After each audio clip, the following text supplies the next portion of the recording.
ada kira-kira ada 25 tahun. Jadi sampai ibu saya, sampai bapak saya dulu sampai hafal gitu, tiap malam gitu mandi, di walaupun pergi di mana mandi. Itu pengaruhnya juga bagus untuk kesehatan. Itu bisa membuat orang itu ion-ion positif. Otak kita juga berpikir secara positif. Iya. Ya kan, prasangka juga bisa terbawa positif. Ingat budrek lagi pusing, mandi saja, nantilah ada pengurangan. Iya. Itu fakta. Saya dari dulu mas, dari dulu emang nggak peduli, katanya orang kan mandi malam itu jelek. Ya itu tadi. Kalau saya enggak, dari Iya. dulu enggak gitu, biasa. Karena kan kalau di jam 12 ke atas itu sudah suhu itu sudah menyesuaikan dengan tubuh. Tubuh itu sudah menyesuaikan dengan suhu. Kalau jam 4 sore sampai jam 9 itu kan kondisi perubahan antara siang dan malam. Jadi kondisi suhu itu kan sudah kok belum bisa selaras. Tapi kalau malam itu bagus. Jadi air di malam hari sama di siang kandungan ion positifnya itu lebih banyak, energi positifnya. Apalagi kayak kita mandi di pertapaan, atau makanya kalau di sumber-sumber air itu orang yang pada mandi kayak orang pertapa itu mandi di sumber-sumber air itu positif bagus. Jadi ion-ion itu yang jadi kayak unsur-unsur negatif kita itu kayak lepas gitu secara eksternalnya itu, dan itu membawakan di dalam juga secara pengaruhnya didorong oleh meditasi itu tadi. Jadi bikin orang itu lebih awet muda. Iya. Karena ya gitu sendiri, saya juga sebutnya ke dewe kan gitu. Orang gampang loro-loro. Iya. Iya bener itu. Jadi nggak gampang, paling loro-loro paling mentok ya masuk angin. Kecapean gitu, biasa aja. Lu ya mas ya? Kalau aku jarang ya. Jarang ya? Iya. Nek masuk angin ya Gitu ya. biasa lah. Tuh. Jadi fungsinya itu untuk itu tadi, pikiran positif, smart thinking, perasaan positif, inner beauty, ya kan? Iya. Jiwa positif, self control, jiwa kita lebih bisa terjaga atau terkendali. Raga positif itu adalah power. Makanya kan loro pikir iki tombone apa mas? Budrek mungkin bisa ya. Apa obat misalkan ngeluh lah ngono. Kan orang kalau berpikir kenceng kan tegang sarafnya. Iya kan? Nah, itu kalau bablas lagi ini rasa tombone rasa. Misalkan orang lagi galau. Hati obatnya hati. Tapi kalau sakit jiwa piye mas? Kira-kira obatnya apa? Gitu loh.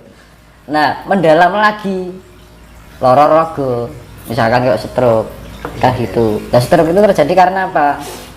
Karena ada separuh dari tubuh ini peredaran darah tidak lancar. Nah gitu. Karena yang mempunyai, kita bisa merasakan, kita bisa bermain HP, ada senyawanya. Kalau dalam bahasa biologisnya senyawa. Darah itu kalau bahasa, jadi sel yang ada di dalam darah itu bahasa biologinya adalah ion. Kan gitu. Jadi kita bisa ngerasa kayak kasar, halus itu kan karena itu. Iya. Ion itu apa toh ion? Kumpulan atom yang bermuatan listrik. Nanti saya jelaskan masalah ini. Enggak. Jadi saya agak ini, saya terus kemudian ingat flashback pengalaman saya dulu mas. Sekarang saya dulu kan memang muter cari kebenaran, cari kesejatian, cari guru yang benar-benar pas begitu.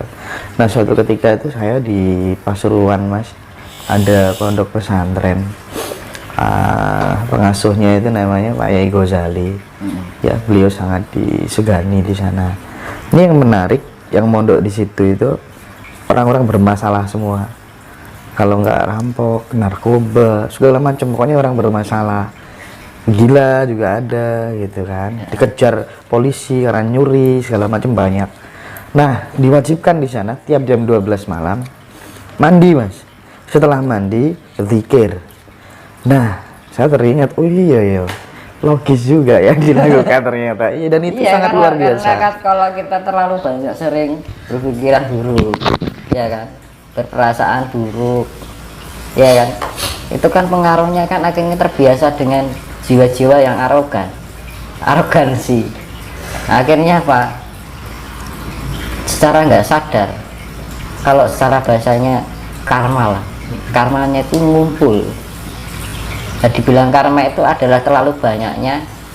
Karma itu adalah hukum sebab akibat atau feedback. Manakala kita mengumpulkan kebaikan, ya karmanya baik. Kalau kita yang kita kumpulkan negatif, ya karmanya negatif. Makanya semua tergantung pada diri kita, bukan orang lain. Kalau kita misalkan menjalankan sesuatu untuk pembenahan diri, untuk meningkatkan level diri, jangan berdasarkan orang lain atau ajakan, tapi berdasar dari dalam diri kita sendiri. Nek ajakan orang lain yang mengajak bosen, kita juga melu bosen. Intinya memang harus muncul dan tumbuh dari diri kita sendiri. Nah itu, kalau enggak itu nggak bisa. Iya. Kalau hanya sekedar ingin, paling sasi bar, kan gitu loh. Makanya orang yang misalnya orang yang diperjalankan atau dipanggilkan, ya dimana seperti itu, ya dinamakan seperti itu kan. Nurani yang bergerak, bukan karena hanya keinginan sesaat, tiru-tiru ya Mas. Jadi hanya kepinginan gitu, jangan sampai seperti itu. Tapi yo karena gimana ya, hidup ini kadang kita delalah untuk apa, kebetulan dapat nasib baik dengan bisa begini, kebetulan enggak, itu karena pengaruh genetika juga dari orang tua kita, mungkin dari yang kita mbah kita dulu. Karmane ini anak putu gitu loh. Tapi enggak semuanya gitu.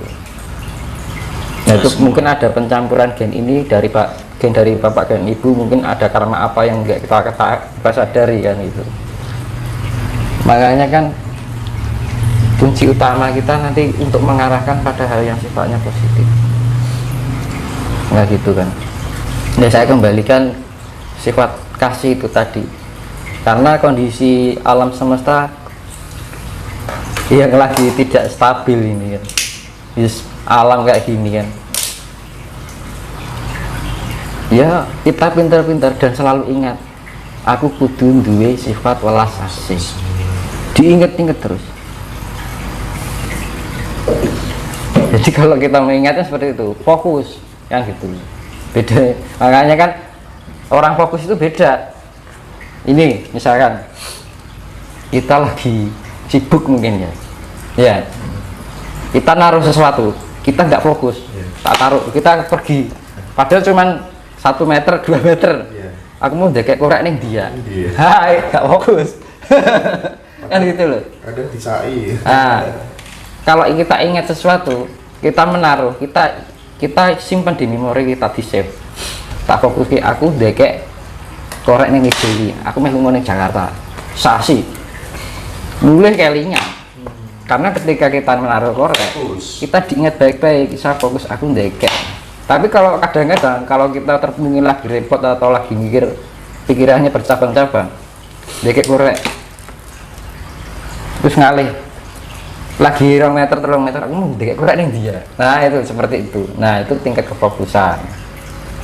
Makanya untuk melatih itu kan kadang-kadang aku sendiri aja kayak gitu. Gitu loh. Makanya itu untuk melatih kefokusan itu nggak gampang. Jadi kondisi stabil, tenang, seimbang, fokus. Kalau melatih kepekaan mata batin, Mas, Itu nanti kalau sudah melatih itu peka dengan sendirinya, otomatis. Iya. Jadi responsifnya kita tinggi. Betul. Iya, intuisi. Jadi Iya, saya lebih tertarik itu daripada kemudian perspektif mata batin itu terus melihat bongso-bongso halus kayak gitu. Saya lebih tertarik yang intuisi-intuisi kayak gitu. Itu gini loh, di peradaban baru besok itu nanti setelah ada bencana besar itu IQ manusia ditingkatkan, jadi seperti upgrade level all elemen alam semesta itu akan ditingkatkan. Itu kayak kehidupan dulu, misalkan Megatropus, terus Pithecanthropus sampai Homo, terus Homo sapiens itu Homo yang cerdas, itu ada perkembangan ke tingkat kecerdasan otak. Nah, akhir-akhir ini menginjak diarani akhir zaman olah bendiwi ini, manusia dibodohkan. Jadi mau komputer ini wis kena virus oke. Udah kena virus blank, enakmu hang terus gitu. Orang itu sudah tidak berpikir secara sehat, kinerjanya sudah nggak bisa normal. Nah, makanya komputer itu kalau diinstal ulang itu diapain sih mas? Nanti Kalau di upgrade itu diapain sih? Ya harus diamankan data-datanya. Reinstall loh. Iya. Datanya diamankan, tapi tetap aplikasinya kan semua reinstall kan. Iya. Aplikasi tambahan hilang, aplikasi yang bawaan yang masih tetap ada, itu pemurnian. Lah itu loh sing arep dianu alam iki seperti itu. Jadi reinstall, nanti di upgrade, kan nggak mungkin misalnya HP di upgrade mesti di formasi. Iya betul. Nanti kalau langsung di upgrade ketumpuk berat. Itu sebenarnya kinerja komputer ini ya nyerok kinerjanya alam semesta. Betul. Para peneliti nggak seperti itu. Iya ya mas ya. Pikiran itu. Makanya kan yang masih ada itu kan aplikasi yang bawaan, berarti kan sifat-sifat manusia yang murni. Jadi sifat-sifat yang sifatnya negatif itu bersih semua, nggak ada lagi. Nah itu setelah sudah bersih, upgrade, masukkan peningkatan level, peningkatan fungsional. Kan gini mas, apa? Saya melihat ya orang-orang kecil ini yang memang benar-benar tertindas, termarginalkan oleh sebuah sistem dan desain-desain kepentingan politik praktis, kepentingan bisnis. Saya meyakini betul itu ada kesengajaan memanfaatkan kondisi saat ini untuk mencari keuntungan, dan orang kecil yang direndahkan. Idealnya setelah orang kecil ini disiksa, dicekik dalam tanda kutip, kudunya kan mereka menemukan kejayaan, kebahagiaan, mariposo mesti nemu liyoyo. Nah, yang ingin saya tanyakan, pasca kondisi seperti ini tuh sebenarnya nanti akan ketemu langsung atau masih harus ada yang lebih ngeri dibanding apa yang dialami orang kecil saat ini? Itu nanti podo wae kisah Bratayuda to mas, antara Pandawa dan Kurawa. Iya. Gimana nasib Pandawa? Anaknya tertindas terus. Oh iya. Nah, Pandawa itu ketika dia sudah merasa lega menang itu ketika selesai Bratayuda. Yang Kurawa habis. Jalan satu-satunya adalah itu, reinstall, format ulang. Nah gitu, kita bertindak mau gini-gini, mau sehebat apapun, misalkan mau aku gini, kudu tak rampung kabeh, impossible. Alam yang bertindak, iya. Yang bisa ya kita belajar dari kita sendiri. Ayo belajar saling mengasihi, saling mencintai. Itu adalah bagian tujuan semesta. Yang bisa menerapkan itu, dia akan bisa melewati fase Bratayuda dengan selamat. Iya, Pasti. kuncinya kasih sayang. Gitu ya? Iya, itu dengan kasih sayang itu kan yo ramung karo sesama, Ya. tapi juga sama hewan, sama tumbuhan, tiada tungguan kita nggak punya oksigen. Ambekan karo apa? Banyak banyu ngombe karo apa?